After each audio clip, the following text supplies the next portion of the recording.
Captain Jake Morrison stared at the holographic message floating above his desk. The blue light made his face look tired, but his eyes were sharp. He had been expecting this day for months, maybe years. The Galactic Council had finally shown their true colors. "Admiral Stone, you need to see this," Jake said into his communicator. His voice was calm, but his hands were tight fists. Admiral Frank Stone walked into Jake's office 5 minutes later. The older man moved with the steady pace of someone who had seen many battles. His gray hair was cut short and his uniform was perfect, but Jake could see worry in his eyes. "Let me guess," Frank said. "The Council wants our quantum drive technology." Jake nodded and played the message again. The face of Counselor Vexithera appeared in the air. The alien skin was purple and smooth, and his eyes were large and yellow. When he spoke, his voice sounded like metal scraping against stone. "People of Earth," the alien said, "the Galactic Council has made a decision about your species. Your recent development of quantum jump drive technology shows that humans are advancing too quickly. This is dangerous for galactic peace." Frank crossed his arms and watched the message. Jake had seen this look before. The Admiral was thinking fast, planning moves like a chess master.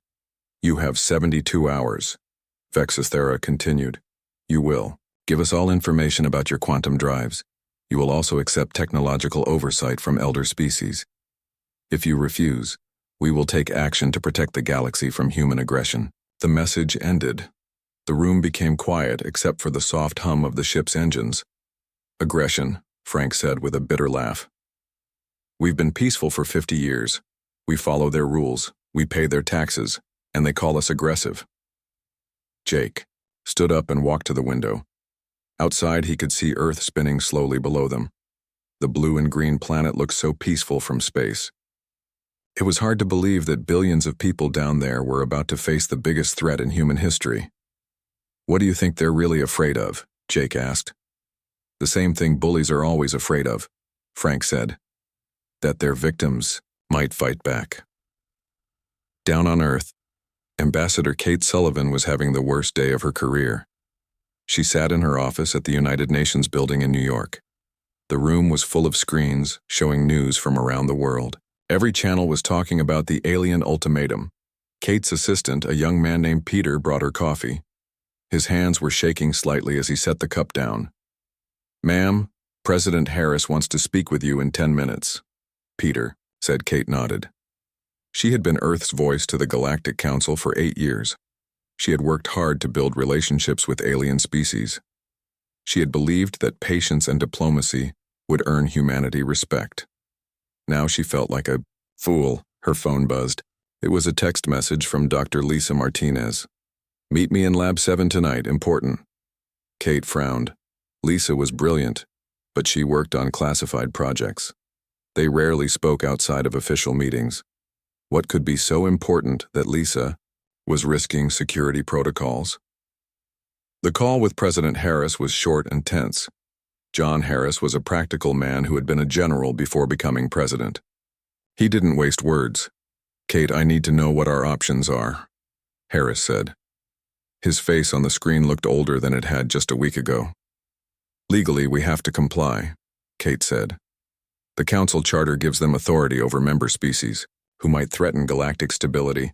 And if we refuse?" Kate took a deep breath. "Economic sanctions first, then military intervention. They have the power to blockade our systems, cut off trade, even bombard our planets if they claim we're a threat." Harris was quiet for a moment. "What about our allies?" "Sir, we don't have any real allies. The younger species are afraid to oppose the Council. The elder species see us as dangerous children who need to be controlled." After the call ended, Kate felt hopeless. She had spent years trying to prove that humans deserved respect. Instead, their success had made them enemies. That evening, Kate took a shuttle to the orbital research station where Lisa worked. Lab 7 was deep inside the station, behind multiple security doors.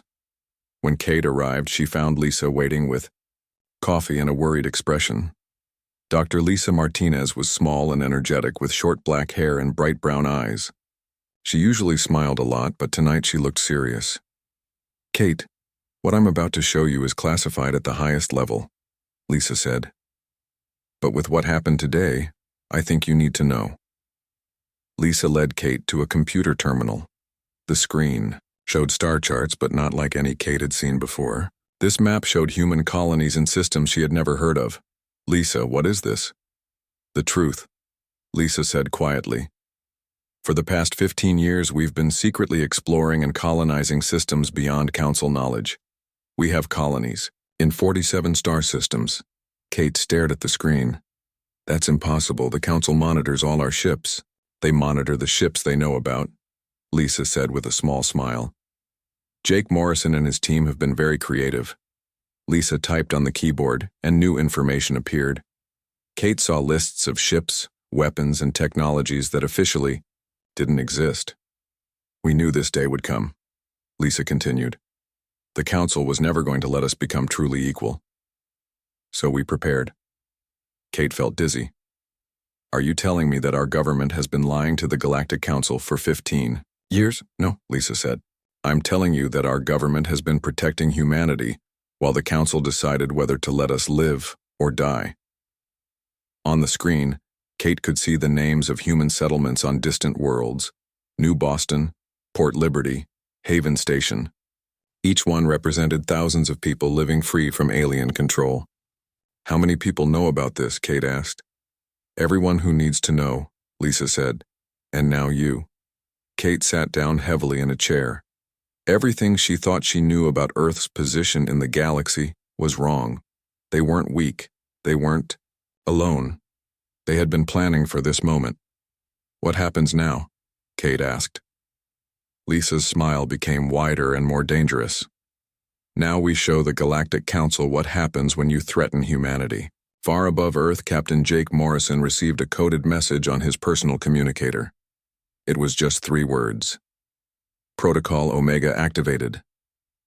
Jake looked out at the stars and felt something he hadn't felt in years. Hope. The Galactic Council thought they were dealing with scared children.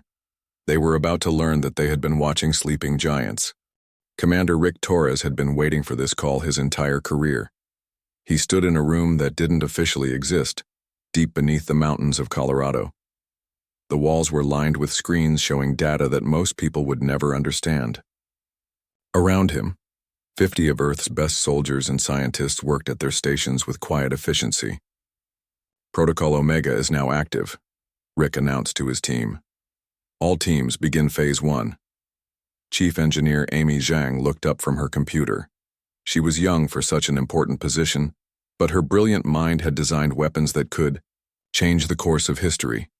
Her fingers moved quickly across holographic controls. Rick, the construction drones are responding, Amy said. All hidden shipyards are reporting ready status. Rick nodded. For 12 years, self-replicating construction drones had been secretly building ships in asteroid fields and empty space. The drones worked slowly to avoid detection, but they never stopped.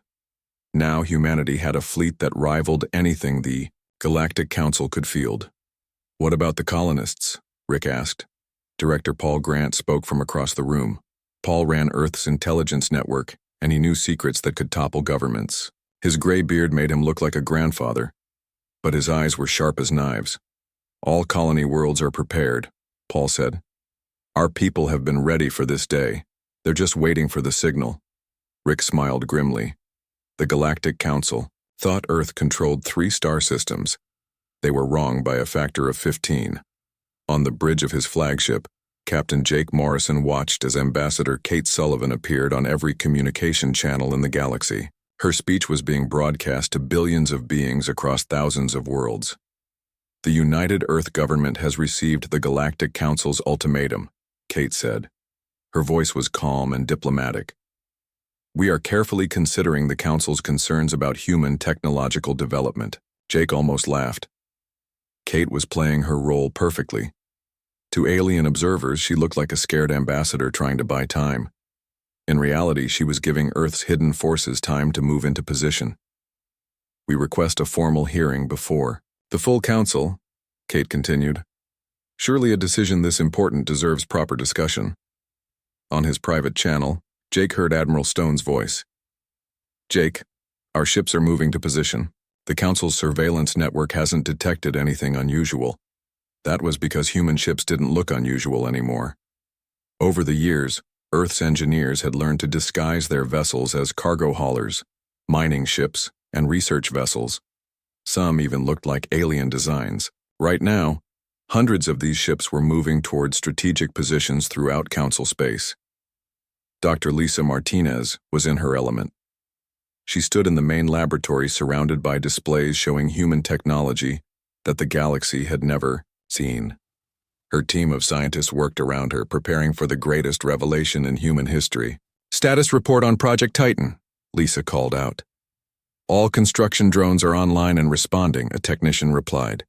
"Current fleet strength is at 92% of projected capacity." Lisa felt a thrill of pride. For years, everyone had called her crazy for insisting that humanity needed a secret defense program. Now her paranoia was about to save the human race. "What about the quantum encryption network?" she asked. "Fully operational," another scientist reported. "Every human colony, ship, and installation is connected. The aliens can't break our communications or detect our signals." Lisa walked to a massive display showing the galaxy. Red dots marked Galactic Council positions. Blue dots showed known human settlements. But green dots showed the truth, human colonies and assets that the Council had never discovered. "They wanted to see human technology," Lisa said quietly. "Let's show them what we've really been building." In the Galactic Council chambers, Councilor Vexithara was growing impatient. The massive alien paced back and forth on his platform, his yellow eyes burning with anger. "The humans are stalling," he said to his aide, a smaller alien with 4 arms and skin like tree bark. "They think their pathetic diplomacy will save them." "Perhaps we should simply take what we want," the aide suggested. "Our fleets could reach Earth in days." Vexithara's mouth curved in what might have been a smile. "Yes. But first let them think they have hope. It will make their surrender more satisfying." The counselor didn't know that 3 maintenance workers in the chamber were actually human agents. They had been listening to every word for months, sending reports back to Earth through channels the aliens couldn't detect. One of these agents, a woman named Sarah who pretended to be from a minor alien species, calmly cleaned the floors while recording everything on devices hidden in her cleaning supplies. The information would reach Earth's intelligence network within hours. Across the galaxy, humanity's hidden colonies received their orders. On New Boston, Colonel Sam Parker stood before 1,000 soldiers who had trained their entire lives for this moment. The underground military base buzzed with activity as troops prepared equipment and checked weapons. "Today, the galaxy learns that humans are not weak," Sam told his soldiers. "We have been patient. We have been peaceful. But we have never been helpless." Similar scenes played out on dozens of worlds. Human colonists who had lived in secret for years finally prepared to reveal themselves. Farmers became soldiers. Scientists became weapons experts. Children were moved to safe bunkers while their parents prepared for war. Dr. Nina Ross worked frantically in her communications laboratory on Haven Station. She was humanity's expert on alien computer systems, and she had spent years preparing for this day. Her fingers flew over multiple keyboards as she accessed networks throughout Council space. "The virus is ready," she announced to her team. "Once we activate it, we'll have control of every major communication system in Council territory." The virus was her masterpiece, a program that could infiltrate any alien computer system and take control without being detected. It had taken 5 years to perfect, and now it was installed in systems throughout the galaxy waiting for the activation signal. Back on Earth, President Harris held an emergency meeting with his top advisors. The room was tense, but Harris felt surprisingly calm. For the first time in years, he wasn't reacting to alien threats. He was implementing a plan that had been decades in the making. "Gentlemen, ladies," Harris said, looking around the table, "in 6 hours we will either be free or we will be at war. Either way, humanity will no longer bow to alien masters." Admiral Stone leaned forward. "Sir, our fleets are in position. Our colonies are ready. Our secret weapons are armed. We have every advantage except numbers. And what do we do with these advantages? Harris asked. Stone's smile was cold and determined. We show the Galactic Council that they've made the biggest mistake in galactic history. As the deadline approached, tension filled the galaxy. Alien fleets moved toward human space, confident in their superiority. Council members prepared for what they thought would be an easy victory over a primitive species. They had no idea that they were walking into a trap that had been 15 years in the making. In hidden bases throughout the galaxy, human soldiers checked their weapons one last time. In secret shipyards, massive warships powered up their engines. In research facilities, scientists prepared technologies that would shock the galaxy. The countdown had begun, and humanity was ready to show the universe what they had really been doing during their 50 years of peaceful membership in the Galactic Council. The Galactic Council's deadline arrived like thunder. Councillor Vexthara stood before the massive assembly hall, his purple skin gleaming under the artificial lights. Representatives from hundreds of species filled the chamber, all watching, as the most powerful being in the galaxy prepared to crush humanity. The time for human compliance has ended, Vexthara announced. His voice echoed through the hall and across communication networks throughout the galaxy.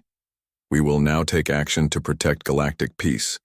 He raised his arm, preparing to give the signal for council fleets to move toward human space. That's when every screen in the chamber suddenly went black. A new image appeared, the face of Colonel Sam Parker, broadcasting from what looked like a military command center. Behind him, human soldiers moved with purpose and efficiency. Greetings, Galactic Council, Sam said calmly. You wanted to see human aggression. Here it is. Vexthara's yellow eyes widened in shock. This is impossible. How are they broadcasting? On our secure networks? Sam's image was replaced by a galactic map. But this wasn't the map the Council knew. This map showed the truth. 47 human colonies surrounding every major Council world. Blue dots representing human forces appeared everywhere, in systems the aliens thought were empty or controlled by other species. For 15 years, Sam's voice continued, humanity has been preparing for this day. While you debated whether we deserved respect, we built a civilization you never knew existed. In the council chamber, panic erupted. Representatives from dozens of species began shouting questions and demands. Some called for their personal guards. Others tried to contact their home worlds. None of their communications worked. Dr. Nina Ross sat in her hidden laboratory, watching her masterpiece unfold. With a few keystrokes, she had taken control of every major communication network in council space. The virus she had spent years perfecting was now running through alien computer systems like wildfire. All communication networks are under our control, Nina announced to her team. The Council can't coordinate their fleets or warn their colonies. She pulled up another screen showing alien military installations throughout the galaxy. One by one, red warning lights appeared as human agents activated inside these bases. On Zephyria Prime, the Council's most heavily defended world, maintenance, worker Sarah dropped her cleaning supplies and pulled a small device from her pocket. She had been working in the Planetary Defense Center for 3 years, always ignored by the alien guards who saw her as harmless help. Now she pressed the device's single button. Throughout the massive facility, human workers who had been hiding in plain sight suddenly produced similar devices. Within minutes, every weapon system on the planet was offline. Target neutralized, Sarah reported through her hidden communicator. Planetary defenses are down. Similar reports came from installations across the galaxy. The aliens had been so focused on watching for human military threats that they had ignored the maintenance workers, technicians, and service staff who kept their civilization running.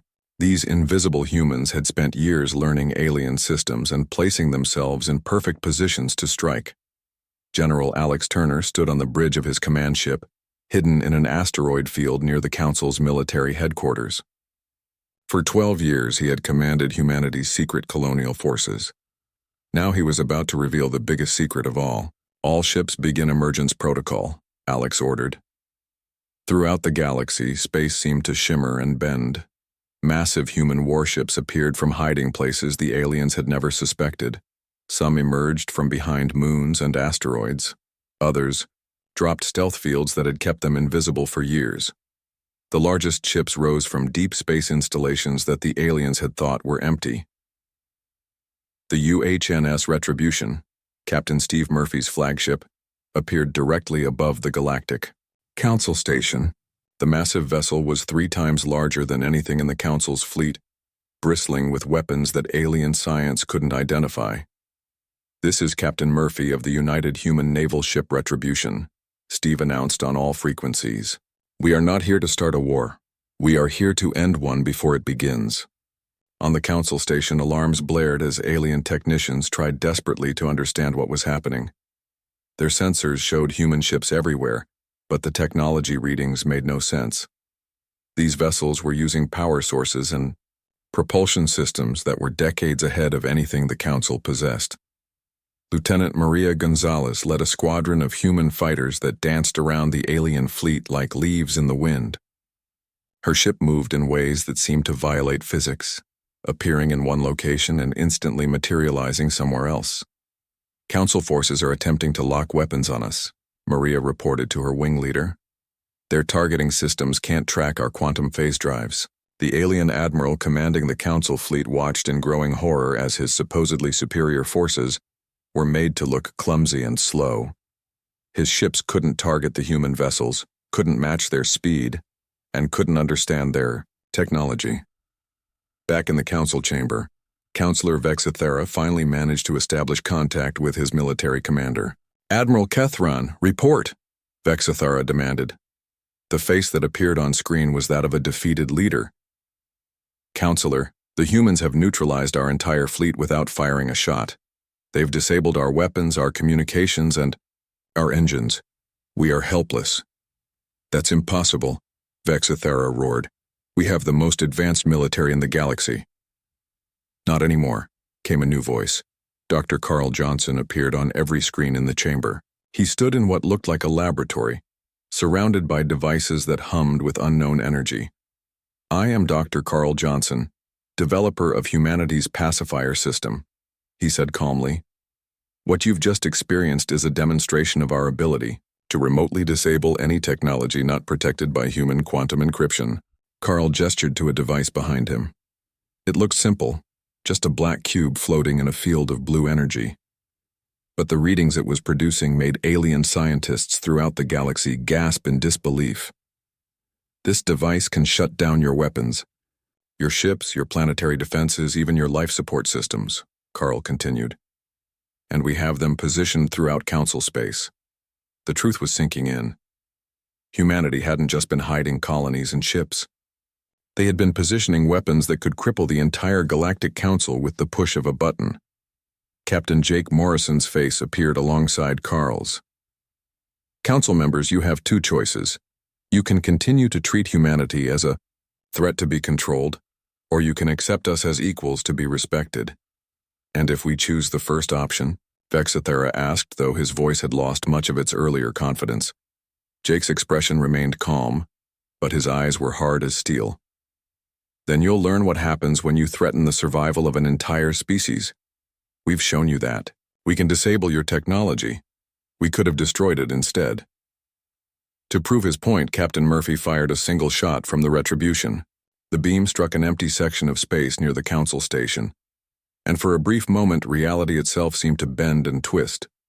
When the effect faded, a massive chunk of an asteroid that had been there was simply gone, not destroyed, but erased from existence. "Our weapons can unmake matter at the quantum level," Jake explained. "We could remove your fleets, your planets, even your stars if we chose to. But we don't want to destroy. We want to build a better galaxy for everyone." In the Council chamber, representatives from younger species began to murmur among themselves. They had always been told that the elder races were their protectors, that humanity was dangerous and needed control. Now they saw that the truly dangerous beings were those who had been oppressing everyone for centuries. A representative from the Altaran Confederation stood up. The insect-like being's voice was trembling with emotion.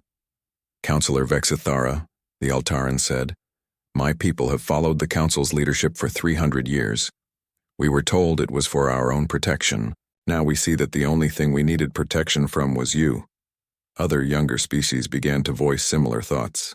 The careful order of the Galactic Council was crumbling as member species realized they had been living under a lie. Vexithara looked around the chamber, seeing his authority slip away with each passing moment. The humans had done more than reveal hidden fleets and weapons. They had shattered the foundation of council power by showing that the elder races were not invincible protectors, but bullies who had been controlling others through fear. "What do you want?" Vexithara finally asked, his voice barely above a whisper. Jake Morrison's smile was not cruel, but it was absolutely determined. "We want what every species in this galaxy deserves: freedom, respect, and a voice in our own destiny." The demonstration was over, but its effects would reshape the galaxy forever. The silence in the Galactic Council chamber was deafening. For the first time in 1,000 years, the elder races had nothing to say. They sat in their elevated platforms, looking down at the representatives of younger species who were no longer, looking back with respect and fear. Councillor Vexithara's yellow eyes darted around the chamber, searching for support from his allies. The hegemony of Vorthal, the Crystal Collective, the Machine Lords, all the ancient powers that had ruled the galaxy for millennia. Their representatives sat quietly, clearly shaken by humanity's demonstration. "This is temporary madness," Vexithara finally declared, his voice rising. "One species cannot threaten the order that has kept peace for centuries. We demand that all human forces withdraw immediately or face the full might of the Galactic Council." Captain Jake Morrison appeared on the main screen again. Behind him, the bridge of his ship hummed with quiet activity. Human officers worked at stations that displayed technology the aliens had never seen before. "Counselor," Jake said, calmly, "you seem to misunderstand the situation. You're not in a position to make demands." "We have thousands of ships," Vexithara roared. "We control the resources of hundreds of worlds. You cannot defeat the combined might of the elder races." Jake nodded to someone off-screen. "Captain Murphy, please demonstrate our position for the counselor." The massive screen in the chamber switched to a view of space near the Zephyrian homeworld. The planet hung in the void, beautiful and blue-green, protected by what the aliens had believed was the most powerful fleet in the galaxy. The Zephyrian Grand Fleet consisted of 200 massive warships, each one capable of destroying a planet. They had never been defeated in battle. They were the pride of the elder races and the symbol of their power. Captain Steve Murphy's voice came through the speakers, calm and professional. "Beginning tactical demonstration. All weapons set to disable mode." What happened next would be talked about in military academies for generations. The human ships moved like nothing the galaxy had ever seen. They appeared and disappeared instantly, phasing in and out of normal space. When they fired, their weapons didn't destroy the alien ships. They simply turned them off. One by one, the mighty vessels of the Zephyrian Grand Fleet went dark. Their engines stopped, their weapons powered down, their shields collapsed. Within 15 minutes, the most feared military force in the galaxy was floating helplessly in space. "All enemy vessels disabled," Captain Murphy reported. "No casualties. All crew members are safe and unharmed." The demonstration was perfect in its precision and terrifying in its implications. The humans had neutralized an entire fleet without killing a single being. It showed both incredible power and remarkable restraint. Lieutenant Maria Gonzalez's fighter squadron appeared on screen next. Her ships moved through the disabled fleet like dancers, weaving between the massive alien vessels with impossible grace and speed. "Council forces," Maria announced. "Your ships are now under our protection. We have medical teams standing by if anyone needs assistance." In the council chamber, representatives from younger species began to whisper among themselves. The Alteran, Confederation's ambassador, stood up again, his insect-like features showing determination. "The humans have done what we were told was impossible," the Alteran said. "They have defeated the elder races without violence. They have shown strength without cruelty." A representative from the Flowing Worlds, an aquatic species that had been council members for only 50 years, rose to speak. My people have always been told that we needed the protection of the elder races. Now I see that what we really needed was protection from them. Vexithara's skin was turning a darker purple, a sign of extreme anger in his species. You are all making a terrible mistake. The humans are dangerous. They proved it today. No, came a new voice from the chamber floor. Ambassador Kate Sullivan walked toward the center of the room, her footsteps echoing in the sudden quiet. What we proved today is that we've been showing remarkable restraint. Kate stopped in the center of the chamber and looked up at the elder race platforms. Her voice was clear and strong, carrying to every corner of the vast space. For 50 years, humanity has followed your rules. We've paid your taxes. We've accepted your oversight. We've limited our expansion because you told us it was for galactic peace. She gestured to the screens showing disabled alien fleets. What you've seen today is what we could have done at any time. We could have conquered your worlds, enslaved your people, taken your resources. Instead, we chose to be patient. Dr. Carl Johnson appeared on another screen, standing next to his quantum manipulation device. The pacifier technology you've seen today has existed for 8 years. We could have used it to collapse your governments, crash your economies, even shut down life support on your stations. But you didn't, said a small voice from the chamber. Everyone turned to see a representative from the Peaceful Garden Alliance, a group of species known for their philosophy of nonviolence. Why? Kate smiled sadly. Because we hoped that eventually you would see us as equals rather than threats. We believed that time and patience would earn us respect. President John Harris appeared on the main screen, speaking from his office on Earth. Behind him, through the window, the planet looked peaceful and beautiful. The Galactic Council forced our hand, Harris said. You demanded that we surrender our technology and accept permanent inferior status. You threatened our children's future. What did you think would happen? We gave you a choice, Admiral Frank Stone added, appearing alongside the president. You could have chosen cooperation. Instead, you chose domination.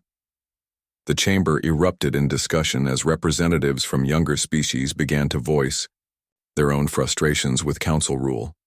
The careful hierarchy that had maintained galactic order for centuries was crumbling in real time.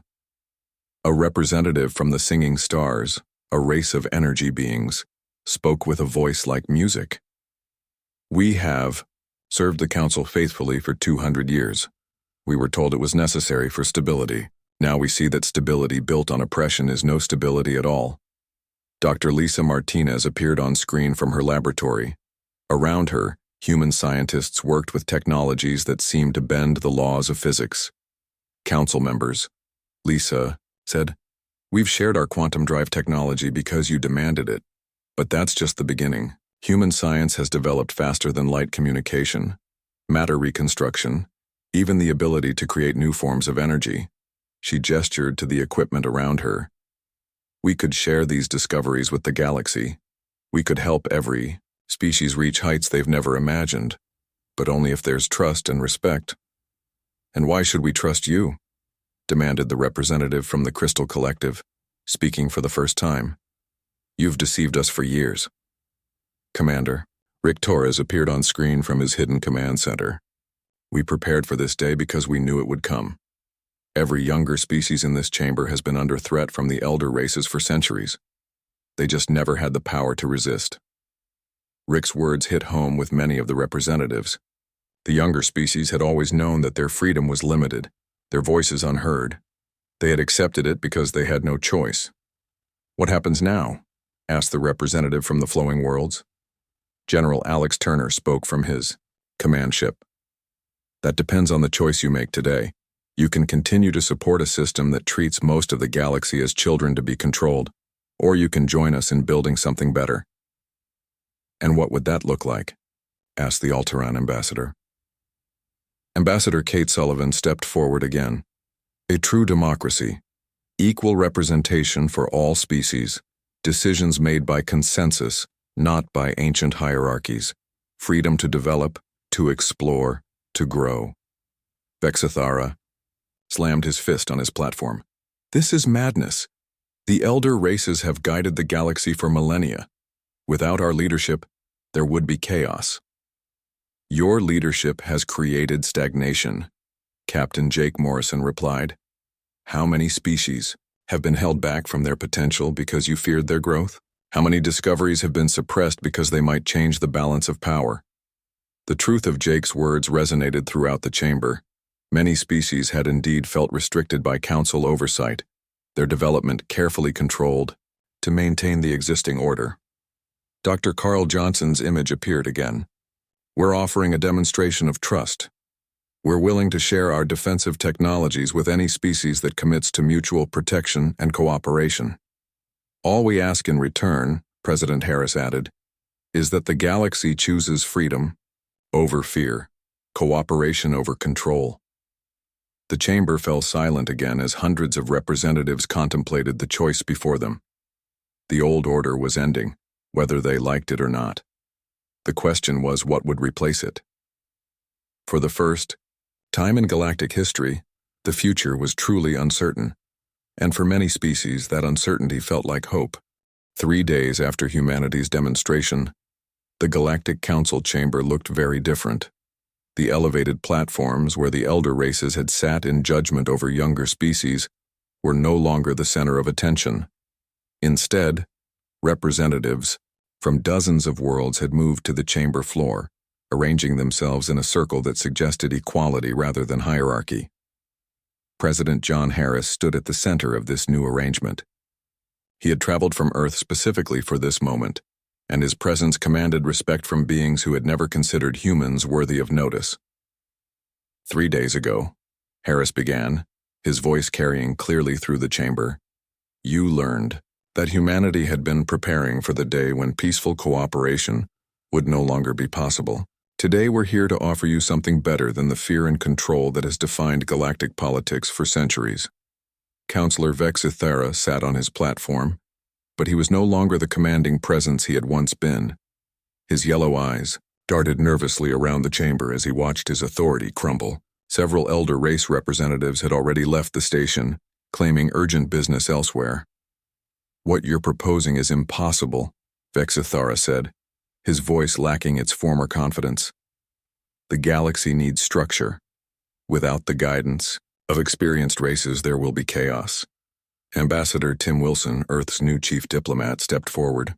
He was younger than Kate Sullivan, but carried himself with the confidence of someone who knew his species now held significant power. Counselor, Tim said respectfully, the structure you're defending has kept most of the galaxy as second-class citizens. That's not guidance, that's oppression. The representative from the Altaran Confederation clicked his mandibles in agreement. For 300 years, my people have followed council directives that limited our expansion, controlled our trade, and restricted our scientific research. We were told it was for galactic stability. It was for stability, Vexthera insisted. Without controls, younger species would develop dangerous technologies, start wars, threaten established civilizations. Dr. Lisa Martinez appeared on the main screen from her laboratory on Earth. Behind her, alien scientists worked alongside humans, examining technologies that had been developed in secret over the past decades. Counselor, Lisa said, in the past 3 days we've shared our quantum communication technology with 12 different species. Not one of them has used it to threaten others. Instead, they're using it to coordinate relief efforts for natural disasters and to share scientific discoveries. She gestured to the mixed group of beings working behind her. These scientists represent 15 different races, including some you've classified as too primitive for advanced research. They're making breakthroughs that none of us could achieve, alone. Admiral Helen Brooks appeared on another screen, speaking from the bridge of a new class of human vessel. Around her, the bridge crew included beings from several species, all working together with seamless efficiency. We've also begun joint military exercises with volunteer forces from younger species, Helen reported. The flowing worlds have contributed, ships that can fight underwater and in space. The singing stars have provided energy-based weapons we never could have imagined. Working together, we're stronger than any of us would be alone. The evidence was mounting that cooperation worked better than control. Throughout the chamber, representatives from younger species nodded and murmured in agreement. A new voice spoke, from the Elder Race platforms. It belonged to Counselor Zeth Mara of the Crystal Collective, one of the few ancient beings who had remained for the discussions. If we accept this democracy you propose, Zeth Mara said, her crystalline voice, ringing like chimes, what guarantee do we have that younger species won't simply turn the tables? What's to stop them from oppressing us in return? President Harris smiled. The same thing that's kept humanity from enslaving you over the past 3 days, despite having the power to do so. Some of us believe that freedom and respect are more valuable than power and control. Captain Jake Morrison appeared on screen from his flagship. Counselor Zeth Mara, we could have conquered the galaxy by now. Instead, we've spent the past 3 days helping disabled ships repair their systems and providing medical aid to anyone who needed it. The truth of his words was undeniable. Human forces had indeed spent their time helping rather than conquering. Ships that had been disabled during the demonstration were now fully operational, their crews unharmed and their systems upgraded with human technology. But why? Asked the representative from the Peaceful Garden Alliance. Why show such restraint? Dr. Carl Johnson answered from his laboratory. Because we've learned something that the galaxy seems to have forgotten. True strength comes from lifting others up, not holding them down. He gestured to his quantum manipulation device, now surrounded by safety barriers and monitoring equipment operated by beings from multiple species. We could keep our advanced technologies secret, use them to maintain dominance over other races. Instead, we're teaching them to everyone who wants to learn. Because a galaxy where everyone is strong is safer than a galaxy where only a few have power. The chamber was quiet for a moment as beings contemplated this philosophy.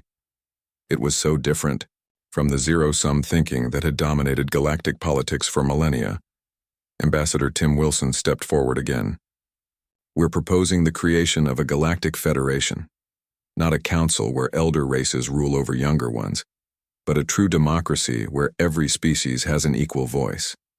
He activated a holographic display showing the proposed structure. Each species would have representation based on their population and contribution to galactic civilization. Decisions would be made by majority vote, with protection for minority rights. And what about military forces? Asked a representative from the Machine Lords. General Alex Turner appeared on screen. Joint Defense Forces, with contributions from every member species. No single race would control galactic security. Every world would be protected by the combined strength of all. The representative from the Singing Stars spoke with her musical voice. And what of research and development? Dr. Lisa Martinez smiled. Open collaboration. No more restrictions on scientific advancement based on fear. We'll share discoveries freely and work together to solve the galaxy's greatest challenges. Resource allocation? Asked the Flowing World's representative. Fair trade, replied President Harris. No more tribute systems or forced resource sharing. Every species trades freely based on mutual benefit. As the discussion continued, more and more representatives began to voice support for the new system. Species that had been silent for centuries found their voices. Races that had been classified as junior members stepped forward as equals. But not everyone was convinced. Several elder race representatives remained opposed to change. You're destroying a system that has worked for millennia, protested a representative from the hegemony of Vorthal. A system that worked for you, corrected the Alteran ambassador. It never worked for the rest of us. Counselor Vexisthara made one last attempt to maintain the old order. Even if we accept this Federation idea, the elder races must retain some authority. We have experience, wisdom, knowledge accumulated over eons. Ambassador Kate Sullivan, who had been quietly observing the discussions, finally spoke. Counselor, she said gently, your experience and wisdom will be valued in the new Federation, but they'll be contributions to the common good, not tools for maintaining dominance. She looked around the chamber at the assembled representatives. Every species here has something unique to offer. The Zephyrians' understanding of energy manipulation, the Crystal Collective's quantum mathematics, the Machine Lord's computational abilities, the Flowing World's biotechnology. Kate's voice, grew stronger as she continued. But those contributions should be shared freely, not hoarded as sources of power over others. President Harris took control of the discussion again. The question before us is simple. Do we continue the old system where fear maintains order, or do we build something new based on mutual respect and cooperation? He gestured to the screens, showing human fleets throughout the galaxy. Humanity has demonstrated that we have the power to impose our will on the galaxy. Instead, we're offering to share that power with everyone. What if some species refuse to join? Asked Counselor Zethmara. Then they're free to go their own way, Harris replied. The Federation won't force membership on anyone, but those who choose to remain isolated will find themselves increasingly left behind as the rest of the galaxy moves forward together. The voting began 3 hours later.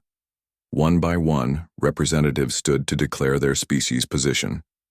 The younger races voted overwhelmingly for the new Federation. Several elder races, led by the Crystal Collective, also chose to join, but others, including Vexthera's Zephyrian Empire, chose to withdraw from galactic politics entirely rather than accept equality with inferior species. As the final votes were counted, it became clear that a new era had begun. The Galactic Federation would include over 300 species, representing 90% of the galaxy's inhabited worlds. President Harris stood before the assembly as the results were announced. Today we've chosen hope over fear, cooperation over